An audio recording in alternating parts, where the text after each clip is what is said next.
Racontez-nous d'abord, Philippe, l'histoire. Après, on va voir ce qu'ils en ont pensé. Et dites la vérité. Hein. Bah, toujours. Ah, oui. Oui, Philippe, bonsoir. Bonsoir Cyril. Bonsoir, Richard. Merci de m'accueillir. L'histoire, le pitch, c'est un peu compliqué sur cette pièce. Mais enfin, l'idée, c'est que c'est deux garçons, deux copains qui ont des ambitions qui sont les leurs. C'est-à-dire qu'ils ont ouvert un karaoké qui n'avait pas marché. Ils rêvent d'en ouvrir un deuxième. Et Estelle Lefébure, qui joue mon épouse dans la pièce, aimerait bien que je prenne un vrai travail et que je me mette à devenir adulte. Et je suis évidemment pas très encouragé par mon copain, qui est à peu près le même que moi. En fait, j'aime beaucoup cette pièce parce que c'est deux personnages, à mon sens, gentils. Voilà. C'est deux gentils qui ont, dont l'ambition n'est pas la réussite. L'ambition, c'est d'être heureux. Voilà. En gros, c'est le contraire. Non, mais vrai, en fait, c'est tout le contraire. Vous avez beaucoup d'ambition, mais très peu de résultats. Oui, Géraldine. C'est pour ça qu'on a aimé. Non, c'est évidemment très drôle, très attachant. Et le truc génial, c'est effectivement, je comprends que vous ayez envie de mettre en scène Matt Pokora parce que vous êtes contre-emploi, anti-héros, c'est-à-dire que normalement vous avez un corps, vous êtes une rockstar, vous êtes l'animal, vous dansez bien, vous bougez bien, et dans cette pièce vous êtes tout étriqué, vous n'avez pas de corps, vous bougez pas, et il y a un vrai travail là-dessus et qui est juste, je trouve moi, génial et réjouissant. Voilà. Merci beaucoup. C'est pas facile d'ailleurs, justement, ce que je disais. C'est quoi le metteur en scène? C'est ce que j'ai découvert, de jouer, d'interpréter un rôle pendant 1h20 non-stop comme ça, c'est très très éprouvant parce qu'en fait il y a toute la gestuelle, en fait il faut oublier qui on est et vraiment se concentrer sur ce personnage. Quand j'ai tourné le téléfilm par exemple il y a 2 ans avec Muriel Robin, c'est des scènes, ça dure 30 secondes, 1 minute, 2 minutes, donc c'est pas éprouvant psychologiquement. Et là en fait c'est 1h20 où on est vraiment dans la peau de quelqu'un d'autre, où toute la gestuelle doit rester la même. Quand on s'assoit on doit penser comme l'autre personne, comment elle s'assiérait, etc. Quand on regarde dans le vide, il faut que ce soit le regard de l'autre personne. Enfin, c'est très intéressant en tout cas comme challenge. Philippe, ça n'a pas été très compliqué parce qu'il a, en fait, il a vraiment ça. Il a le sens de la scène, ça, je crois que c'est plus à prouver. Il a le sens du rythme et c'est hyper important. Je sais qu'il est de bon ton de dire que la comédie est un art facile, mais c'est, à mon avis, ce qu'il y a de plus difficile. Ah bah bien sûr. Qui aurait dit ça? C'est Montiel? Non, mais c'est... Vous pouvez me lâcher 5 minutes? Jamais. Entre ma sale gueule et mes non, conneries. t'es très beau quand même, mais c'est pas parce que t'es fatigué que t'es pas beau. Non, mais c'est vrai. Voilà, mais il y a des très belles figues. J'étais au marché encore ce week-end. Non, mais c'est vrai. Très belles figues, je te le dis. T'as une tête de figue, mais j'adore. Alors, qu'est-ce que t'en as pensé? Ben moi j'ai beaucoup aimé et puis il faut quand même reconnaître c'est une sacrée performance pour Matt. C'est pas du tout son univers. T'as eu quoi alors? Qu'est-ce que vous voulez que je dise? Moi j'ai aimé, on s'est beaucoup amusé, on a beaucoup rigolé. C'est vrai, ce qu'il y a d'attachant, c'est qu'ils sont archi bienveillants. Bon, Estelle, c'est un soleil aussi, il faut le dire. Elle est magnifique, elle arrive, elle illumine, elle est magnifique Estelle. Et tous les deux, ils sont tellement sympathiques parce qu'ils ont l'air un peu pas de benets, mais de mecs trop gentils comme ça. Naïfs. Ils sont mignons. Par exemple, le coup des spaghettis, il y a ça ou ça. C'est drôle, c'est des conneries. Ça nous fait rire, c'est extrêmement sympathique. Moi, j'ai eu beaucoup de plaisir à voir la pièce. Parlez mieux des pièces quand vous les avez pas vues. Parlez mieux des pièces quand vous les avez pas vues. Non, alors, je vais vous dire, le problème qu'on a avec les personnes comme Bernard, que j'aime beaucoup, c'est qu'ils veulent nous raconter des scènes de la pièce. Et dans la pièce, c'est très drôle. Et quand eux, ils le racontent, tu fais « Ah ouais ».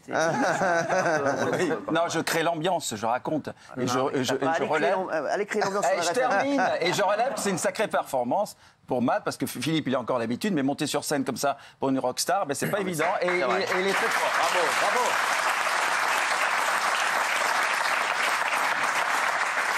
Benaïm qui va au théâtre aux frais de la princesse toutes les semaines. Non mais sans rigoler, je connais tous ces dimanches, elle va manger à la pizzeria avec Patoche et puis après elle va au théâtre. Non mais sans rigoler, Benaïm, je crois que je vais te payer tes week-ends toutes les semaines. Je crois quoi, je vais te faire une formule, plus théâtre. Mais je te le dis. On s'appelle à chaque fois avant et après. Fais gaffe, Benaïm, ouais. Je vous dis tout. C'est vrai que tu m'appelles beaucoup, non mais moi Benaïm. j'ai absolument adoré et surtout moi je suis une grande fan de Philippe au théâtre parce que je trouve que c'est un comédien exceptionnel et qui a cette bienveillance. Et le personnage est aussi ça, de ne pas écraser Matt et de le prendre avec lui et de l'emmener avec lui dans un endroit qui est cet endroit de la bienveillance et de ces deux garçons qui veulent pas être étriqués, qui veulent être des hirondelles, qui veulent voler, qui veulent grandir. Et elle suce pas, par exemple.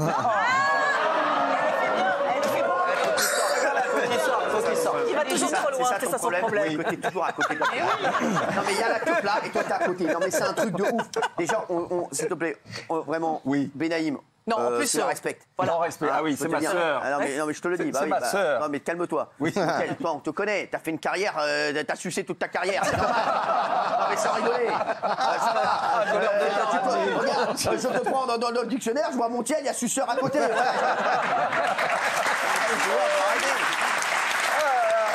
J'ai bien fait de la ramener. Mais c'est ça qui fait ta force. Tu veux que je te dise, continue. Mais à vos 37 ans, comment on fait pour y arriver autrement? Bah c'est vrai, t'as raison. Alors, je vous explique. Mais on l'a tous Enfin, fait. ici, on est à bonne école. Hein. On l'a tous fait. On est à bonne école. Vous l'avez pas fait? Bah vous auriez dû.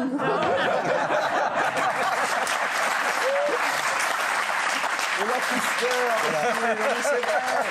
Castagne a arrêté à TF1, on va arrêter. Jamais. Ah, j'étais l'inverse du suceur. Jamais. Et il vient d'où ce cheveu sur la langue alors?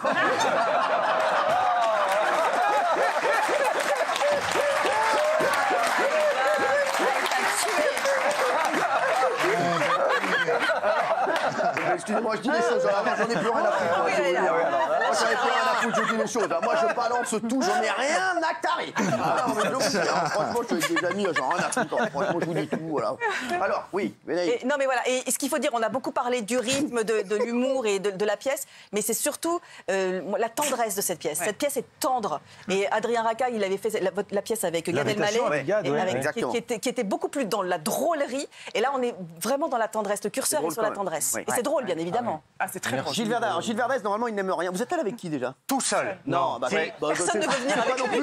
C'est pas non plus une nouvelle. Hein. Tu m'aurais dit, j'étais avec 5 potes. Non, mais t'en es où, toi, d'ailleurs? T'as des amis, toi? Il y a moi. Mais t'es pas Bon, profites-en tant qu'il en est encore temps. Justement, je suis allé tout seul. Et depuis, dès que je croise quelqu'un, mes proches, je leur dis, il faut qu'on retourne voir les grandes ambitions. Parce que c'est... Mais vous avez croisé combien de temps, combien de personnes de dimanche à aujourd'hui? C'était samedi, moi.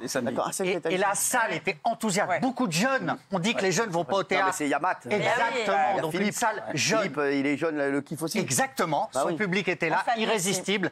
C'est drôle, c'est un moment de grâce. Et même vos fous rires, parce qu'il y a eu beaucoup de fous rires entre vous. Oui, ça. Ah oui, et c'est communicatif. Ça, c'était génial. Et c'est communicatif. Franchement, c'est des dialogues super portés par un texte incisif. Je vous ai trouvé, alors vous, je sais, mais Matt, c'est une vraie révélation. Honnêtement, vous étiez fait pour le théâtre. Je suis content que vous ayez franchi ce cap et je vous suivrai toute votre carrière au théâtre maintenant. J'ai adoré. Voilà, j'ai adoré.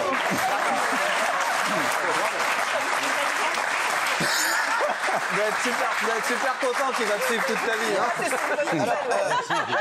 Alors là, c'est quoi la différence avec moi là? Ça n'a rien à voir. Ah voilà, la voix. Sincère. Ah, tu ne peux pas sucer avec une voix comme ça. C'est compliqué. C'est compliqué. Ça, tu ne peux pas. Tu peux essayer, ça ne passe pas. Oui, c'est génial. Ça passe pas. Non, mais c'est vrai, t'as une voix de miel. C'est une figue au miel, toi. On dirait un plateau de Rosh Hashanah. C'est vrai, c'est vrai. Pas une figurine.